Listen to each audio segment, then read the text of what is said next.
नमस्कार दोस्तों।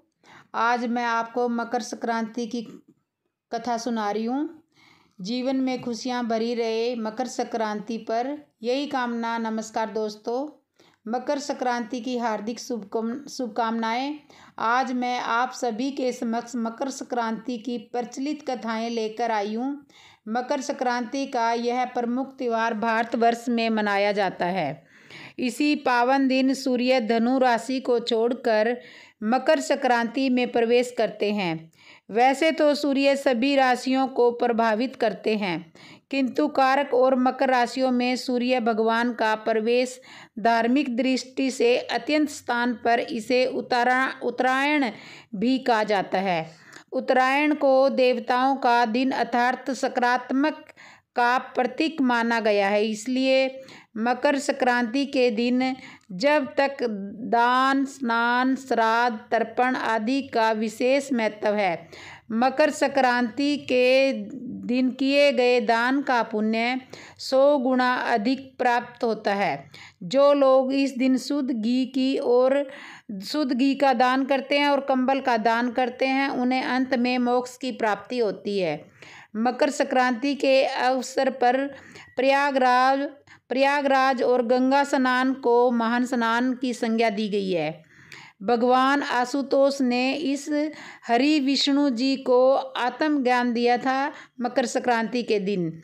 ऐसा माना जाता है कि तिल की उत्पत्ति भगवान विष्णु से हुई थी, इसलिए इसका प्रयोग पापों से मुक्त करता है। तिल के उपयोग से शरीर निरोगी रहता है और गर्मी का संचार होता है।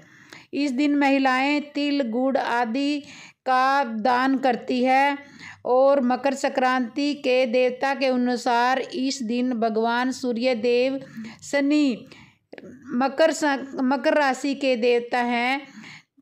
मकर राशि के देवता है वो पुराने विचारों के अनुसार इसी दिन भगवान सूर्य देव अपने पुत्र शनि से मिलने के लिए उनके घर जाते हैं।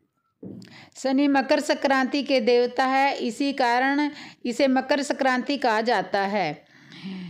अब शुरू करते हैं मकर संक्रांति की पहली कथा। प्राचीन समय में राजा हुआ करते थे और वे राज करता था। तब राजा बड़ा दयालु था, सदाचारी था और धर्म क्रम में विश्वास रखता था।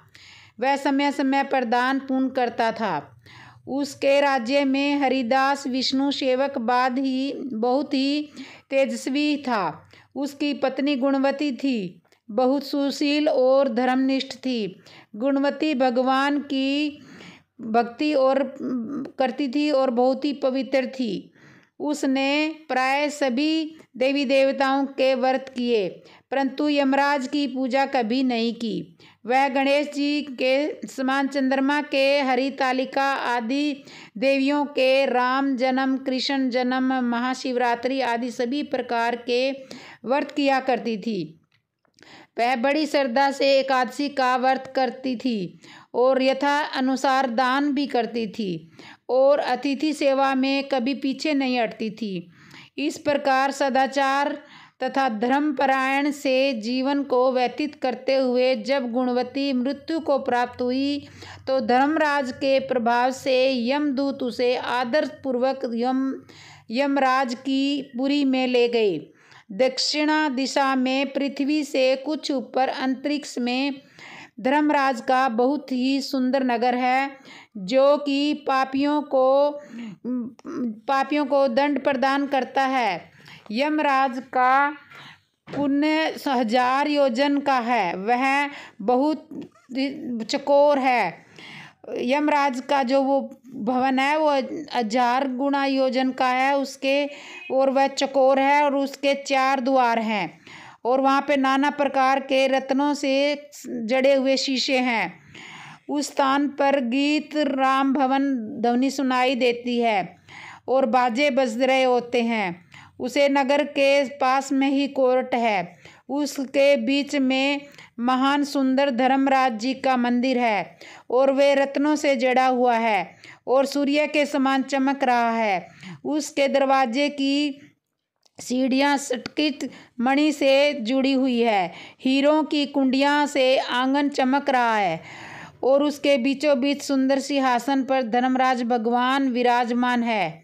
उनके पास चित्रगुप्त जी का स्थान है, जो अमृत पापियों के पाप का लेखा जोखा भगवान धर्मराज को सुनाते हैं। यमराज के दूत गुणवती को वहां से ले गए। जैसे ही गुणवती ने धर्मराज को देखा, वह भयभीत होकर गिर पड़ी और नीचे मुंह करके खड़ी हो गई। तब चित्रगुप्त ने धर्मराज को गुणवती के गुण सुनने के लिए उसका लेखा जोखा यमराज गुणवती को हरिहर आदि सब देवों में देव अपने पति में भक्ति देखकर प्रसन्न हुए, परंतु वह कुछ उड़ी सी रही और उसने धर्मराज को निवेदन किया, मेरी समझ में यह नहीं आया कि आप। तब धर्मराज जी ने कहा, तुमने जब तक यथा को संचुलित करके भी दान पुण्य नहीं किया। तो ये कहानी सुनकर गुणवती ने कहा, भगवान मेरा अपराध क्षमा कीजिए, आपकी उपासना की विधि मैं नहीं जानती थी, इसलिए आप मुझे अब दोबारा से आपकी मनुष्य जूनी में मृत्युलोक को भेजें। आपके भक्ति मार्ग को मैं अपने मुंह से श्रवण करके वापस मृत्युलोक में जा सकूं, तो आपको संतुष्ट करने का उपाय करूंगी। धर्मराज बोले, सूर्य भगवान के उत्तरायण में जाते ही जो महापुराणीय मकर संक्रांति आती है, उसी दिन से मेरी पूजा शुरू कर लेनी चाहिए। इस प्रकार साल भर मेरी यथा कथा और मेरी पूजा करें, इसमें कभी कोई लोभ ना करें। उसके बाद दोबारा आने पर मेरे धर्मराज के इन 10 वचनों का पालन करें। संतोष, क्षमता रहें, नियम द्वारा माँ को वंश में रखना, किसी की वस्तु को चुराना नहीं, किसी पराई स्त्री को देखना नहीं, किसी की बुराई नहीं करना, बुरे लोगों के साथ नहीं रहना। इस तरह करके 10 धर्म के लक्षण है जो मेरी इस कथा को नियम से हर रोज सुने या पढ़े और यथाशक्ति दान करे या परोपकार करते रहना। जब साल भर बाद फिर से मकर संक्रांति आए तब उद्यापन करें और अपनी सामर्थ्य के अनुसार सोने या चांदी की मूर्ति बनाकर विद्वान ब्राह्मण के द्वारा पूजन हवन आदि करवाकर मूर्ति की प्राण प्रतिष्ठा करें और उसे पंचामृत से स्नान करवाकर शोध सचर से उसकी अर्चना करें और साथ में मुक्त जी की मूर्ति भी पूजा करें और सफ़ेद और काले तिल के लड्डू का भोग लगाएं। हमारी पूर्ण पुष्टि के लिए ब्राह्मण को भी भोजन कराएं और बाद में दान करें। इसके साथ ही मुलायम गद्दा और रिजाई, तकिया, कंबल, पादुकाएं, लोटा, डंडा और 5 कपड़े भी यमराज के नियमित रूप से समर्थन करने चाहिए और सफ़ेद या काली गायें चित्रगुप्त के निमृत धर्मराज के मंदिर में दान करनी चाहिए। यदि व्यक्ति और भी कुछ दान करना चाहे तो भी उत्तम है। गुणवती यमराज जी से प्रार्थना की, प्रभु यदि ऐसी बात है तो यमदूतों ने मुझे छुड़ाकर फिर से संसार में वापस भेजिए, जिससे मैं आपकी कथा का प्रचार कर सकूं। उसकी प्रार्थना कर भगवान धर्मराज जी ने मूर्ति को भूलोक पर वापस जाने की स्थिति समय उसके मित्र शरीर से प्राणों का संचार हो गया और उसके पुत्र कहने लगे, हमारी माता तो फिर से जीवित हो गई। इसके बाद गुणवती ने अपने पति और पुत्र आदि को सब बातें बताई और यमराज के कहे अनुसार गुणवती ने मकर संक्रांति के पूरे विधान से यमराज की पूजा और कथा आरंभ कर दी और स्वर्ग जाने के लिए दान पुण्य कर्म आदि भी शुरू कर दिए। इस प्रकार गुणवती में साल भर कथा सुनकर 10 नियमों का पालन किया और अंत में सभी खुशी सुखों को भोग कर जब वह मृत्यु को प्राप्त हुई तो स्वर्ग में देवताओं ने गुणवती का बहुत आदर सत्कार किया और वह सदा सर्वोग्य भोगों को भोगती रही। जिस पर कि स्त्रियां पुरुष यमराज भगवान की कथा पढ़ता है, सुनते हैं और वह सभी प्रकार के दुखों से मुक्त हो जाते हैं और मृत्यु में यमदूत जो उन्हें लेने आते हैं वो भी उन्हें आदरपूर्वक लेकर जाते हैं और धर्मराज भी उन्हें सदा सुखी रखते हैं। इस प्रकार मकर संक्रांति दूसरी कथा के अनुसार महाभारत की और कौरवों की सेनापति भीष्म पिता माँ अपनी इच्छा के अनुसार मृत्यु प्राप्त का वरदान मिला हुआ था।